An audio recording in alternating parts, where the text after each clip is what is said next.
여러분 안녕하세요. 저 구목사입니다. 오늘은 토요일인데요.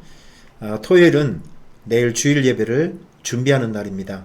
제가 오늘 이 말씀을 여러분들에게 드리면서 우간다 사역을 마치면서 그 현장에서 하나님께서 저에게 주신 감동으로 제가 얼마 전에 음반을 발표했잖아요. 그때 그 음반을 제가 제작을 하면서 우리 성도님들에게 좀 위로와 기쁨을 주고 싶은 찬송이 있었습니다. 그 찬송을 편곡을 해서 아주 밝고 명랑하게 이제 곡을 좀 만들어 봤는데 찬송가 406장입니다.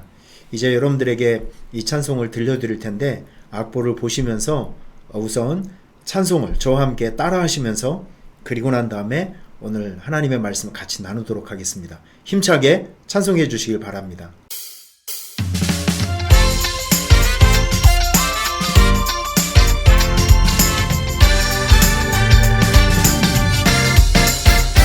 고난 내 영혼 편히 쉴 곳과 풍랑이라도 안전한 포구 폭풍까지도 다스리시는 주의 영원한 팔 의지에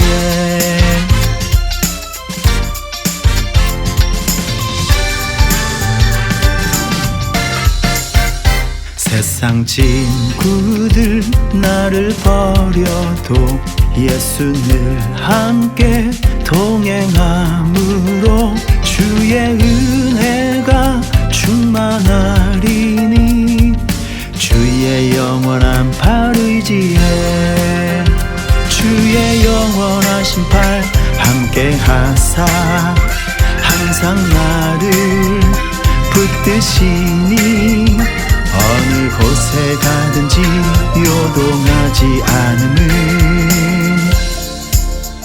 주의 팔을 의지함이라. 나의 믿음이 연약해져도 미리 예비한 힘을 주시며 위태할 때도 안보하시는 주의 영원한 팔 의지에 능치 못한 것 주께 없으니 나의 일생을 주께 맡기면 나의 모든 짐 대신 지시는 주의 영원한 팔 의지에 주의 영원하신 팔 함께 하사 항상 나를 붙드시니 어느 곳에 가든지 요동하지 않음은 주의 팔을 의지함이라. 주의 영원하신 팔 함께 하사 항상 나를 붙드시니 어느 곳에 가든지 요동하지 않음은 주의 팔을 의지함이라.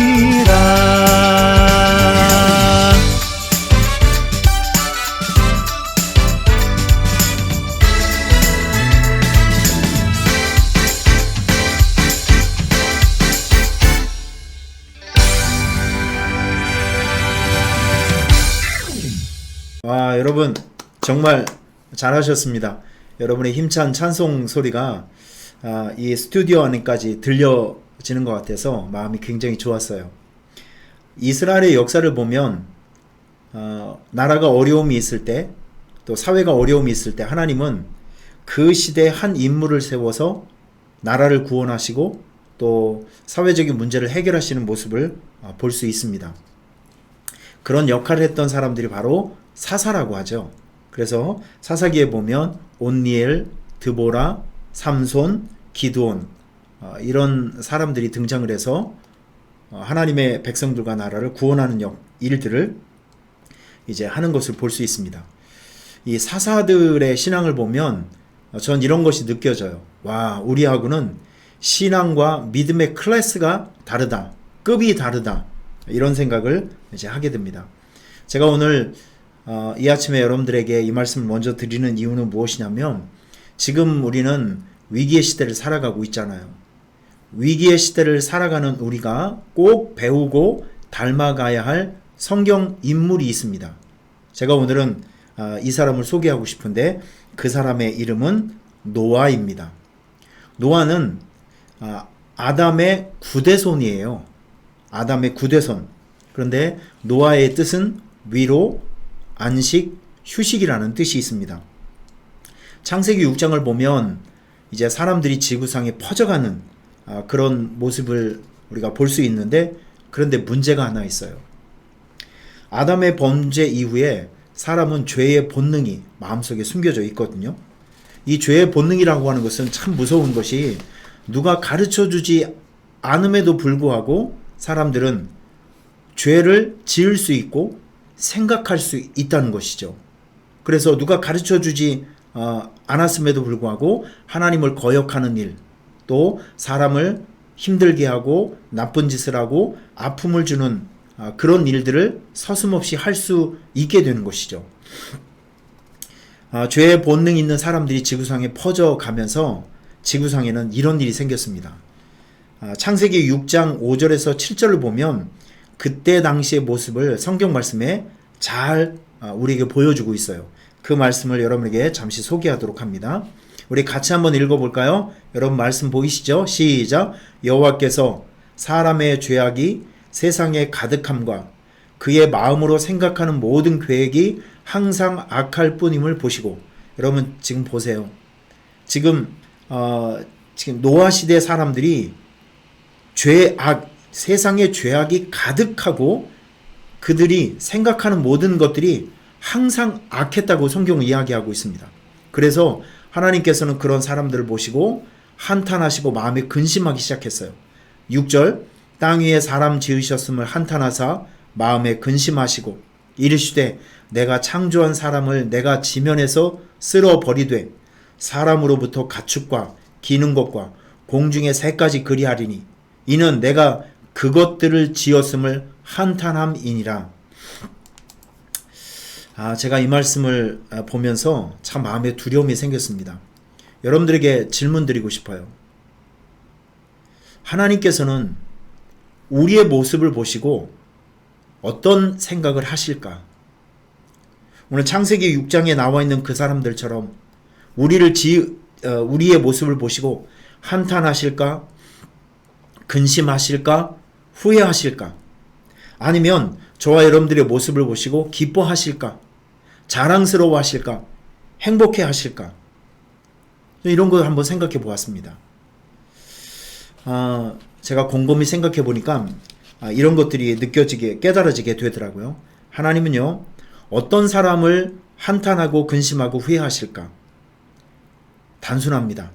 하나님을 버리고 하나님 말씀에 순종하지 않고 자기 마음대로 살아가는 사람들을 볼 때 하나님은 한탄하시고 근심하시고 걱정하십니다. 반대로 어떤 사람을 기뻐하실까요? 어떤 사람을 자랑스러워하고 행복해 하실까요? 말씀에 순종하고 하나님 바라보며 살아가는 사람들, 이런 사람들을 여호와를 경외하며 살아가는 사람들이라고 성경은 이야기하고 있습니다. 하나님께서는 이 죄악이 가득한 세상을 정화하기 위해서 무시무시한 물심판을 준비하셨습니다. 여러분, 우리가 세상을 살아가면서 하나님의 뜻대로 살아가지 않고 하나님 버리고 살아가게 되면 하나님께서는 우리 앞에 축복과 칭찬을 준비하는 것이 아니라 무시무시한 심판을 준비하신다는 것을 기억하셔야 합니다. 우리는 세상을 살아가면서 모두 행복하게 살아가고 평안하게 살아가고 걱정 없이 살아가는 것을 세상 모든 사람들은 꿈꾸고 있습니다. 그런데 성경은 우리에게 어떻게 살아가면 하나님의 축복 가운데 살아갈 수 있으며 평안하게 살아갈 수 있을지 이 삶의 지혜를 성경 말씀 속에 그대로 담아 놓고 있습니다. 여러분, 진심으로 세상을 살아가면서 강건하고 행복하고 평안하게 살아가기 위해서는요, 한 가지만 원칙을 지키면 됩니다. 하나님을 경외함입니다. 그래서 성경 잠언서 22장에 보면 겸손과 여호와를 경외함의 보응은 재물과 영광과 생명이다. 우리가 하나님을 공경하고 경외하며 살아가게 되면 하나님께서 재물과 영광과 생명을 축복으로 주신다는 겁니다. 또 잠언서 19장 23절에 보면 여호와를 경외하는 것은 사람으로 생명에 이르게 하는 것이라. 경외하는 자는 족하게 지내고 재앙을 당하지 아니한다. 이런 말씀이 기록되어 있습니다. 우리가 하나님을 정말 열정적으로 이 세상을 살아가면서 하나님을 나의 구원자로 경외하고 존경하고 말씀 붙들고 살아가게 되면 하나님께서는 그 사람에게 아주 족하게, 만족하게, 아주 충만하게 하나님의 은혜를 주실 것을 약속하고 있는 거예요. 결정적으로 전 여러분들에게 시편 128편 말씀을 소개하고 싶습니다. 하나님을 경외하며 살아가는 사람들에게는 이런 복이 임한다는 것을 기억하셨으면 좋겠습니다. 우리 같이 한번 읽어볼까요? 여호와를 경외하며 그의 길을 걷는 자마다 복이 있도다. 내가 내 손이 수고한 대로 먹을 것이라. 내가 복되고 형통하리로다. 내 집 안방에 있는 내 아내는 결실한 포도나무 같으며 내 식탁에 둘러앉는 자식들은 어린 감람나무 같으리로다. 여호와를 경외하는 자는 이같이 복을 얻으리로다. 계속해서 여호와께서 시온에서 내게 복을 주실지어다. 너는 평생의 예루살렘의 번영을 보며 내 자식의 자식을 볼지어다. 이스라엘에게 평강이 있을지로다. 아멘. 요즘같이 기독교가 탄압받고 무시당하고 지금 공격받고 있는 세상에서도 여러분만큼은 하나님을 존경하고 사랑하고 말씀 붙들고 살아가게 되면 이러한 하나님의 약속의 축복의 말씀을, 약속의 말씀을 지키고 살아가는 여러분들은 그 약속에 기록되어 있는 어마어마한 축복을 여러분의 자신과 자손 대대로 그 복을 누리며 살 수 있게 된다는 것을 믿으시기를 바랍니다. 여러분의 미래에는 심판이 예비되어 있는 것이 아니라 야곱의 복, 이삭의 복, 야베스의 복, 아셀의 복이 나타나고 준비되어 있음을 저는 믿습니다. 자, 이런 세상에서 살아가는 노아에게 하나님께서는 방주를 지어라 이렇게 명령하셨습니다. 방주를 지어라. 놀라운 것은 노아는 세상 사람들의 비난과 또 편견과 손가락질 속에서 무려 120년 동안 방주를 지었다는 것입니다. 120년 동안. 그래서 이런 노아의 신앙을 창세기 6장에 보면 이렇게 소개하고 있습니다. 노아의 신앙을. 노아는 의인이요 당대의 완전한 자라. 그는 하나님과 동행하였으며 이런 말씀이 있습니다. 노아가 왜 이렇게 극찬을 받았을까요? 이유는 딱 한 가지입니다. 하나님과 동행했기 때문에 그렇습니다. 하나님과 동행. 여러분 이 동행이란 말은요. 히브리어로 할라크라는 단어를 썼습니다. 구약에 무려 1562번이 쓰여진 단어입니다. 동행. 동행이라고 하는 것은 간단하게 얘기하면 원어적인 의미가 같은 동작으로 걸어가다 라는 뜻이에요. 같은 동작으로 걸어가다. 여러분 이해를 하시겠죠?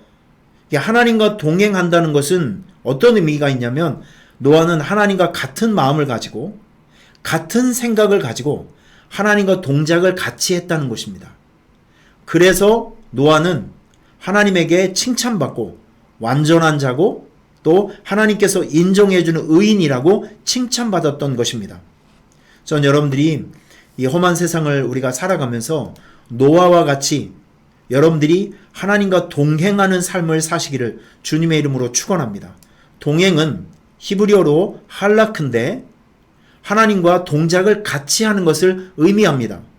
저 여러분들에게 구체적으로 하나님과 동행한다는 것이 어떻게 사는 것이냐 이것을 제가 여러분들에게 세 가지로 정리를 해드리겠습니다. 그 첫 번째, 여러분 그림에 나오고 있죠?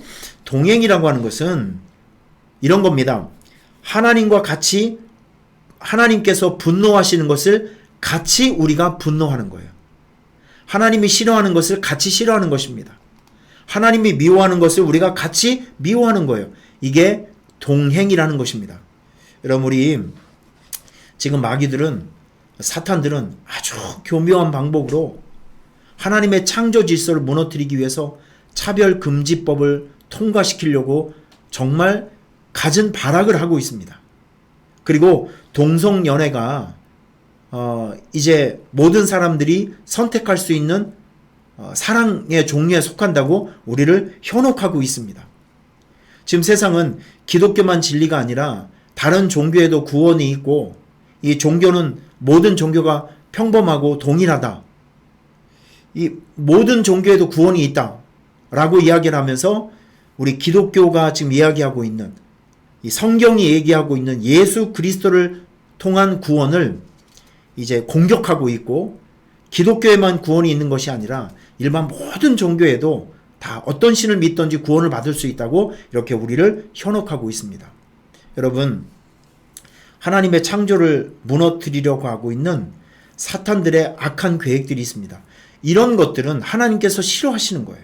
하나님께서 미워하시는 것입니다. 하나님께서 인정하지 않는 것들입니다. 이제 우리는 하나님과 동행하는 자로 하나님께서 싫어하시는 것을 싫어하고, 하나님께서 거부하시는 것을 거부하고, 하나님께서 미워하시는 것을 미워하고, 하나님께서 분노하시는 것을 같이 분노하는 것이 바로 하나님과의 동행입니다. 두 번째, 하나님과 동행하는 것이 어떤 것이냐면, 하나님이 불쌍히 여기는 사람들을 함께 불쌍히 여기는 것, 바로 이것이 하나님과의 동행입니다. 하나님은 어떤 사람을 불쌍히 여기시죠? 아직도 복음을 듣지 못한 사람을 불쌍히 여기십니다. 그리고 마음이 완악해져서, 마음이 강팍해져서 예수 그리스도의 복음을 인정하지 않는 사람들, 아직도 회개할 수 있는 기회를 얻지 못하는 사람들을 굉장히 불쌍히 여기십니다. 또 우리 주변에 보면 몸과 마음이 연약해져서 병든 사람들을 불쌍히 여기시고요, 과부와 고아와 나그네와 가난하고 소외된 사람들을 불쌍히 여기십니다. 여러분, 이렇게 하나님의 사랑과 또 지금 다른 사람들이 알지 못하는 곳에서 슬픔과 눈물 속에 살아가는 사람들을 하나님은 불쌍히 여기는데, 우리도 하나님의 마음을 본받아서 우리도 그들을 미워하지 않고 같이 불쌍히 여기며 섬기는 마음들이 있기를 간절히 바랍니다. 바로 이것이 성경에서 얘기하고 있는 동행이라는 거예요. 며칠 전에 우리 교회 파라과이에 곽성견 선교사님이 오셨다 가셨어요. 특강을 해주시고. 그런데 온라인 예배에 참여하셨던 어떤 집사님이 저에게 아주 조그만 봉투를 하나 가지고 오셨어요.